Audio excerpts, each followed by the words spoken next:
Did it work?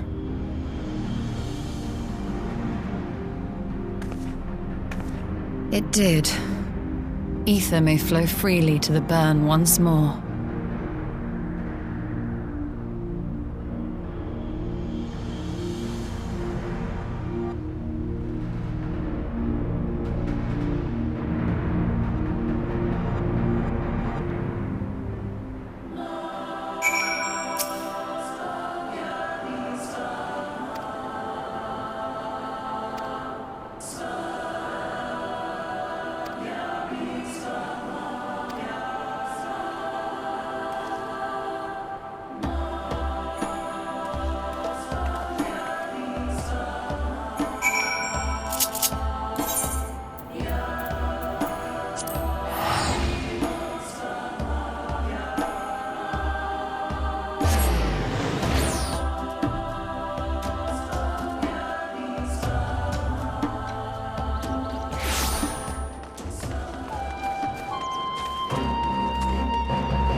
Mistress Lys, Commander Aldin, it gives me great pleasure to formally welcome the city-state of Alamigo to the Eorzean Alliance.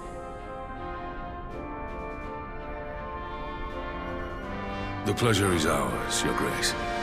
I know I speak for all Alamegans when I say that we are glad of this chance to stand with our comrades of the Alliance. And we, for our part, are glad indeed to be able to welcome friends both old and new.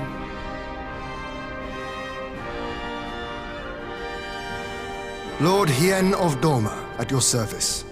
Pray, accept my heartfelt thanks for your generous invitation. Nay, 'tis we who must thank you for journeying so far. And 'twould be remiss of me not to acknowledge the part the Scions of the Seventh Dawn have played in bringing all of us together.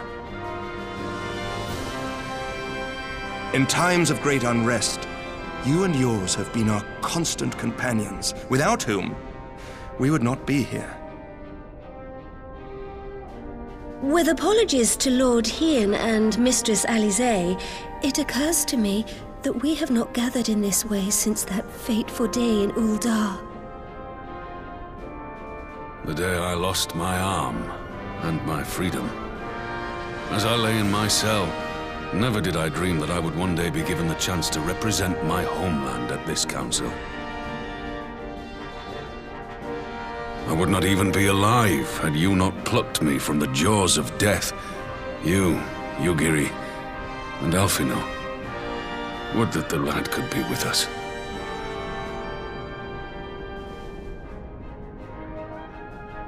I too owe my presence here to Alphino, in so many ways. Until such time as he returns, I mean to carry on his good work as best I can.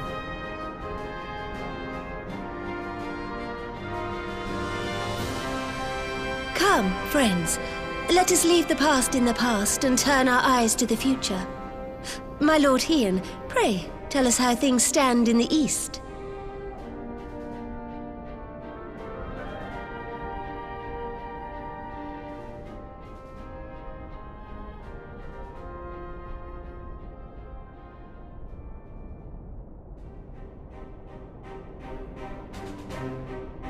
Having heard the rumors of dissent in Garlemald, I dared to dream of a peaceable solution. The Empire will not so easily change its ways. If the Garleans have a mind to take back Doma and Alamigo, we'll be hard-pressed to stop them, even with the might of 6 nations. But while we lack the strength to fight the tide, a course may yet present itself, if we read the winds aright. The winds suggest but one course to me. One which leads from the sea unto the river and thence to the source of all our woes. The Ascians. Indeed. All here have felt their blighted touch. It was the bringers of chaos who nurtured the Archbishop's tyrannical ambitions.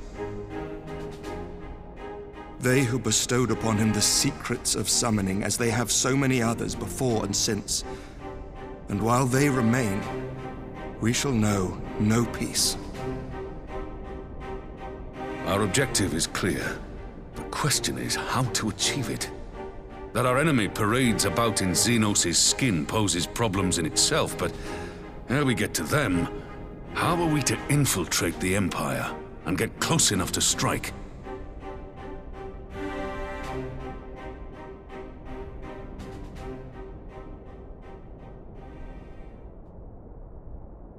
While I see the wisdom in targeting the Ascians, an assassination attempt on Garlean soil would do little to aid our cause, even were it to succeed. It's time we used our enemy's preferred tactic: subterfuge. You have an idea? Speak your mind, Master Thancred. None here know the enemy better than the Scions, and you mayhap best of all. Whatever it is you propose, we will give it fair hearing. On that you have my word. Very well, Admiral. My proposal is thus. We dispatch the shinobi to Imperial territory. There, they sow the rumor that the Crown Prince perished in the battle for Alamigo, and that the man parading around is in fact a corpse inhabited by a servant of darkness.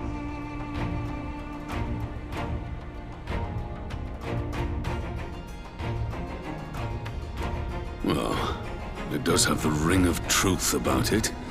And were the Garleans to learn that their future ruler is a puppet, the Empire would be shaken to the core. But at the risk of sounding stupid, would they actually believe such an unlikely story? I didn't. Ordinarily not. But prior to his miraculous recovery, rumors of Xenos' death had already begun to circulate around the Empire. Ultimately, however, what the masses believe is not our chief concern. Our true objective is to create an opening for rival factions within Garlemald to exploit. Just as a war of succession erupted in the wake of Emperor Solus's death. a war which raged until but recently, plunging the Imperial House into disarray as nephew and uncle grappled for the throne. It is no coincidence that one of Varus's first acts as Emperor was to name Xenos heir apparent, family feuds being so tiresome when armies are involved. Not all welcomed his choice of successor, however. There is no shortage of individuals who aspire to the throne, who would jump at any chance to seize power. The news that Xenos is not only dead, but a puppet to diabolical forces, would be too enticing to ignore. The Empire would not be quick to recover from a second war of succession. I am no stranger to infiltrating Imperial territory. With a team of operatives gathered from among the Alliance's finest, the plan should have a reasonable chance of success. Doma already has shinobi in place throughout the provinces. We stand ready to act, and act we must. What say you all?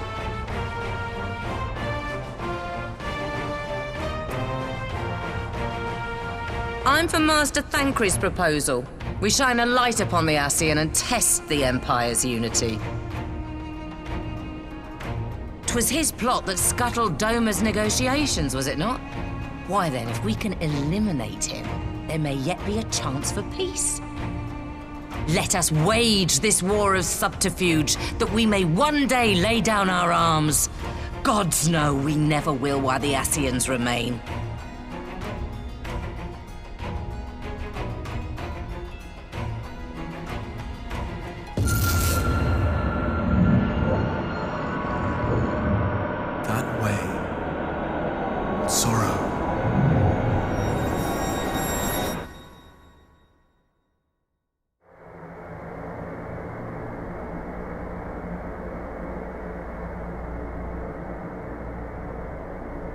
History must be changed.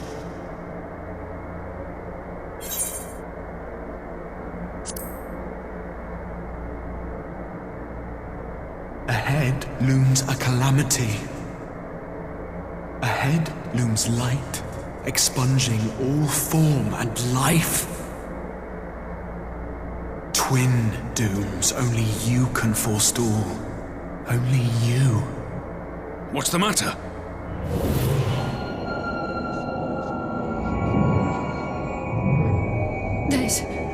There's a voice!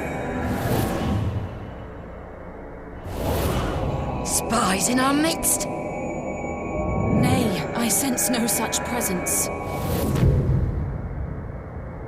Let expanse contract, eon become instant. Throw wide the gates that we may pass.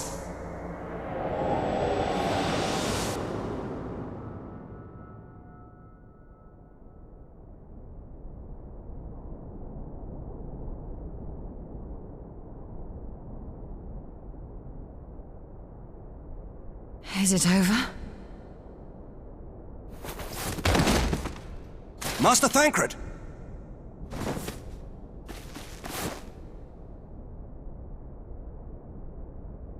For Fend. Bear him to a private chamber. Have every healer make ready. Swiftly!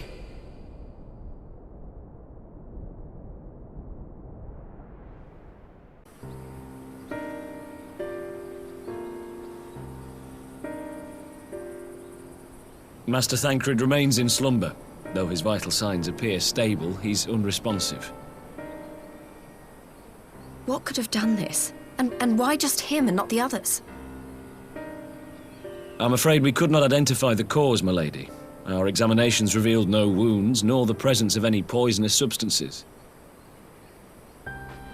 Gods, that only makes it worse. You're to let us know the moment there's any change, all right?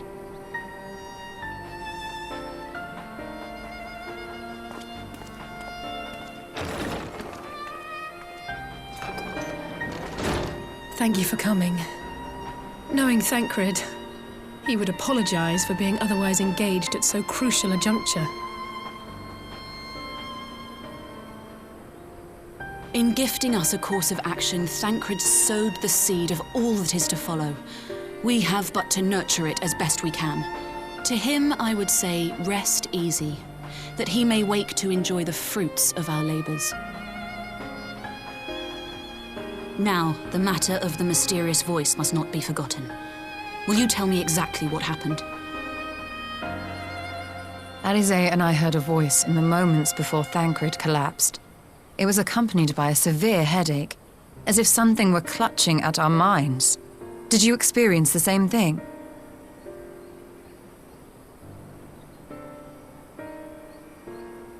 So, in between the voice and the pain, you felt as if you were somewhere else entirely.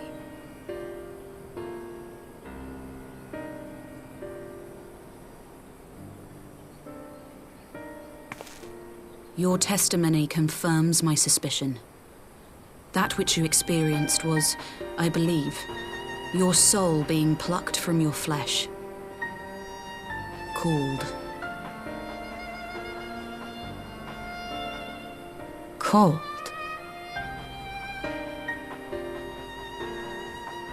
I myself examined Thancred. Reach out as I may, I could not sense in him the spark of life that is his soul.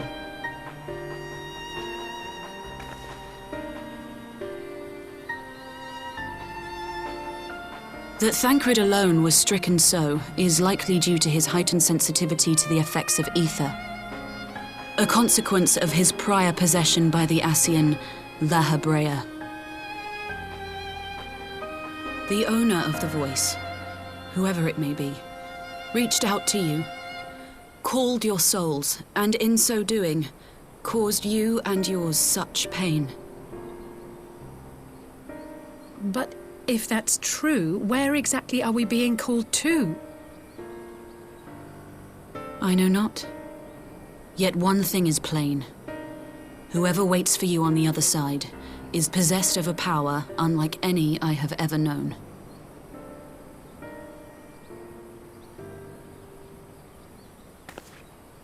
Forgive us, Lys, but may we leave Thancred in your care for a time?